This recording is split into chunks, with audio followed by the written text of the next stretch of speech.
Charlie Flowe World Sports Show. I'm joined by Nikki Stanton, Sky Blue. I want to thank you for joining me, Nikki. Thank you for having me. So it's middle of the summer, season's about halfway over. Very interesting past Sunday. You made your season debut with Sky Blue, came in, and honestly, I thought you just killed it with the hustle. I mean, where do you get that drive from that you just go out there and just play as hard as you can? Well, I think that every day is kind of a competition, and you kind of need to have a little bit of chip on your shoulder. And I haven't been getting a lot of minutes, so it's like I saw it as an opportunity. Like, okay, go in. Like, you have an opportunity to change the game or help the team out. So for that, it was kind of cool. Just kind of went in there and just tried to work as hard as I could and tried to help the team as much as possible. Now, you've gone through quite a journey playing soccer. You grew up in the Washington area. You went to Connecticut for college, spent time with the Sounders women team, and now with Sky Blue. Growing up in Washington, I mean, that's really becoming a big state for soccer. What was that experience like just playing from a young age? I had an unbelievable time growing up. I played up 2 years for 2 years, and then I went down to my own age group, and I was there. I was on the same club team from U12 until U18. We were like 5-time state champs. We won regionals. I've never been part of like a better knit group of people with so much support. Every family, like every girl had your back. It was just an unbelievable experience. And I was really lucky, I think. And it's really cool just to see how big soccer's been getting there. And I mean, I play for Crossfire now. It's the ECNL, but I was there when it was just regular club, and it was just fun. It was great. I had a great time. And even just in your chances when you were playing at Fairfield, and getting to play, for Seattle, just that experience of getting to put on a jersey from your home state. Say that again. I said it's pretty interesting. You got to play for Seattle Sounders women when you're playing, between your college. Just that experience of just being Oh able to yeah. play in front of your family. Oh yeah, that was really cool. And just I would have all my friends come out because I mean I went to school in Connecticut obviously, so it was my parents came to about half the games this season, which was nice. But there's no better feeling than like coming off the field, see some friends and family, and like getting to hug your mom and dad. So it was nice to play in front of my own friends and family at home and just kind of have a little fan section. It's always nice, and you can always count on them. So. You had some pretty big teammates at that time. There was several, national team players and well-established players. What did you take from playing with them?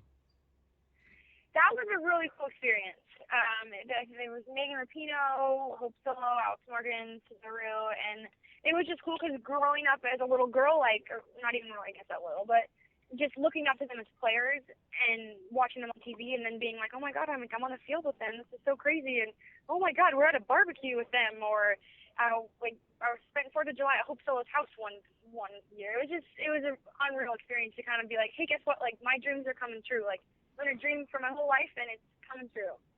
Now, what do you take? What do you learn from that? Because it's such a trade-off that you're coming in like as an amateur type player, still playing college ball, and they've established themselves as a pro. And unfortunately, there wasn't a pro league in 2012, so we had that kind of year that a lot of players had to find, amateur clubs to play with. How was Hmm. that?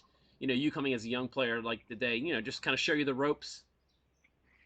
Yeah, I mean, I definitely just looked up to them. I looked at how intense they took every practice, how they focused before every game, and how serious they took everything. And I was obviously a wide-eyed college student, just kind of being like, oh my God, it's Alex Morgan, like wanting to ask for her autograph, but at the same time being at practice with them and being like, oh, I'm in your passing pattern, but like, I want a picture with you. Like it was just weird, but I learned so much, and how serious they take soccer, and how in order to get to their level, like you can't just joke around and crack jokes all day at practice. Like you need to pick something that you want to get better at, and you need to bust your butt. So it was really cool. I definitely learned a lot, and I've definitely taken a lot that I learned those summers and that summer specifically, and put it towards my play now, my practices now.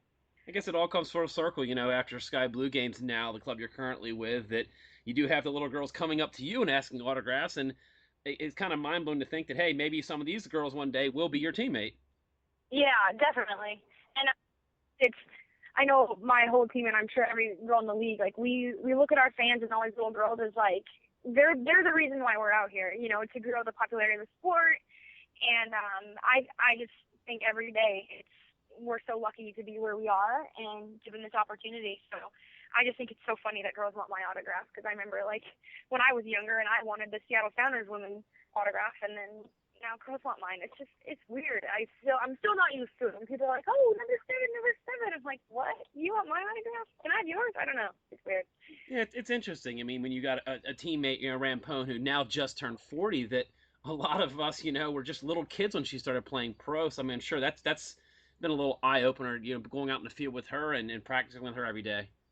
Yeah, that's been so cool because obviously she's been around for a while, and I've grown up watching her. I had her poster in my room growing up and being like, oh, like, that's my teammate, and again, I want her autograph, but I'm also on her team, so like, where do you draw the line? And she says she feels like, she's got the body of a 25-year-old, so, maybe we'll see her, playing as a grandmother one day. Yeah, well, her 8-pack shows that, so I'll tell you that much. So you played your college ball at Fairfield. That's in Connecticut. It's quite a hike from the state of Washington. Why did you choose that school, and what was your experience like there? I ended up at Fairfield. I was kind of fighting with my parents through the whole college recruiting process, and I was waiting for one specific college. And he kind of kept stringing me along, and so I kept losing other offers, and I was like, you know what, like, I'm fighting with my parents, whatever, I'll just commit to this school. And I actually didn't even tell my parents for like a week after I committed. So I experienced culture shock, I'll tell you that much. Coming from Washington in a very small town where everyone waves at everyone that you see, and going to Fairfield where I complimented a girl on my first week of school. I didn't know her, and she looked at me like I had 8 heads. So I was like, okay, note to self, never compliment strangers. So it was definitely eye-opening. I've learned a lot. I had to grow up a lot, but it actually worked out because I tore my ACL a month before my freshman year, and I think that to go to a school that was like very adamant on getting me and walking on the field was nice because they really put in the time and effort to get me on the field, and I had the best rehab, the best trainer. So in the end, it worked out, and I think everything happens for a reason, and I'm at Sky Blue now, and if I wasn't a fit, I don't. Losing you a little there, but you're with Sky Blue now. You played at Fairfield, and playing at a school that is not a big name school. What did you take from that, and how did that motivate you to be a better player? Sorry, can you say that again? I said you played at Fairfield, not a big name school, but how did that make you play as a player and motivate you to get to the next level? I think I had to take it really upon myself just to kind of just stay motivated and motivate my team, and like we never made it to the NCAA's, which was upsetting, but I think it was a really good group of girls the whole time, and I had great coaches, so just using all the resources that I was really given was important, and I always thought. So you spent last season, the first part of the season, playing on the reserve side for Sky Blue, and then you get your call up to go in. What's that experience like? Just gym town, you're going in and just suiting up, playing on the roster. Just a reminder, everybody, you're listening to the World Sports Show. I'm with Nikki Stanton, plays for Sky Blue FC and NWSL. You got your call up last season with Sky Blue, getting on the first team. You spent time with the reserve team, and from what I've heard, you just busted chops, with the reserve team, and you got that call up. What's that like as a player? Just getting to know that you're going to go play on the first team. It was a dream come true. It was unreal. I know that a couple of us amateurs got called up to play in the Chicago game, and then he called my name to go in. And I don't remember anything about that game because I was so nervous. But it all worked out because the next week he told me they were going to sign me.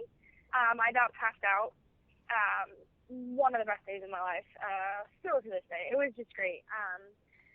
But it's just nice, like, when you've been busting your butt at something for so long and, like, it finally pays off. And, just from one person saying, hey, we're going to sign you, it's like, oh, wait, guess what? That's my dream coming true, so take you. Like, it was just great. And I believe that Chicago game was a road game, was it? Yes, it was. So what was that, just that experience of, like, just, getting on the plane and traveling the first team and, just feeling like, hey, I've made it? Yeah, that was definitely really cool. And just kind of like driving to the airport and being like, oh, just like traveling to a soccer game to play, in Chicago. And I had never been to Chicago, so that was cool too. We didn't get to explore that much, but it was still neat. And then getting actually in the game, you said you didn't remember a lot of it, that what you do remember, is it like the speed of the game, it just kind of catches up with you? Is there ever those times where it just kind of slows or you freeze up and you have to like just change your mindset of how you're playing? Yeah, I just remember kind of like going in and Katie Friels just being like, Nikki, you got this. Like, just connect your pass. And I was like, you make it seem so easy. But then I rewatched the film, and you know what? Like, I linked my passes, and I didn't remember it, but I did. So it all worked out, and she was really supportive. I remember I linked my first one, and she just screamed, yes, Nikki, yes. And I was like, that's all it takes. Like, so, but it was a new level for me, and I loved it, and I still love it. Yeah, it's good to not have your first pass like picked off, own goal or something like that, So Yeah, that's a good thank thing. God. That would have been so scarring, and I probably wouldn't be playing today. Short career. She made about 20-minute appear, and that's it. What happened to her? I don't know. Yep. She just disappeared. Haven't heard from her since. She didn't make the flight back either. Yeah, we left her in Chicago. Yeah, Chicago signed her. She's a good goal scorer for them. Yeah, imagine that. So looking at this season, you guys have had your ups and downs on the season, and just coming into a game that was a little bit out of reach, but just showing that fight and not giving up because you guys played a very well second half. Yeah, I think we can't dwell on the negatives.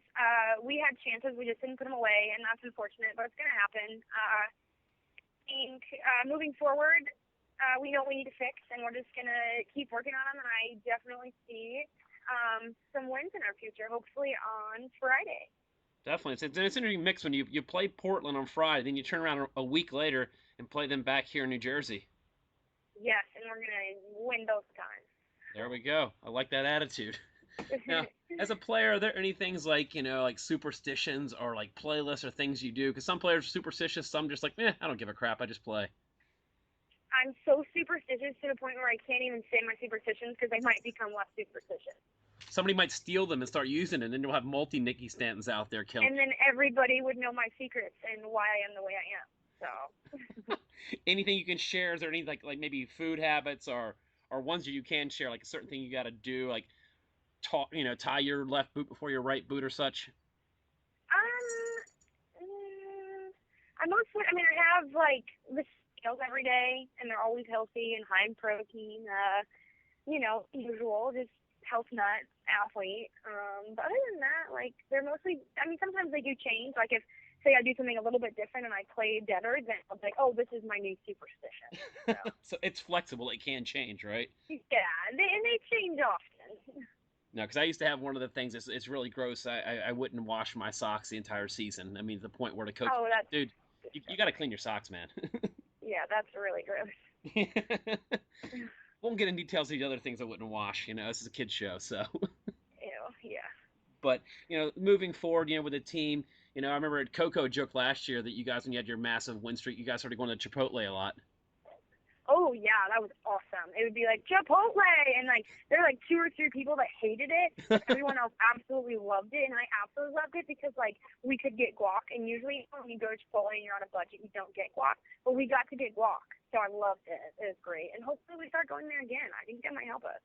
Yeah, I'll see what I can do. I got you guys some of those gift cards last year, so we'll see. You start killing it with Chipotle again, then I'll start sponsoring you guys. Yeah, that would be fab. I think I feel a win streak if we have Chipotle.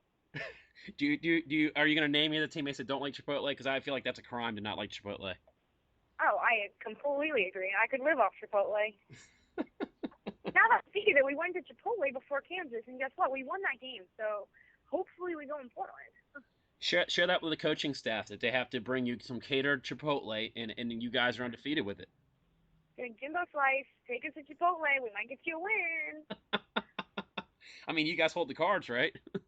Yeah, seriously. Well, Nikki, I want to thank you for joining me today. It's a pleasure talking to you, and it was a pleasure watching you play this past Sunday. And your hustle is definitely something that Sky Blue needs, and definitely want to get back into the win columns. Well, thank you so very much, and thank you so much for having me on your show. Great time. No problem. Safe travels out to Portland, and we'll see you in a week. Sounds good. Bye. Bye.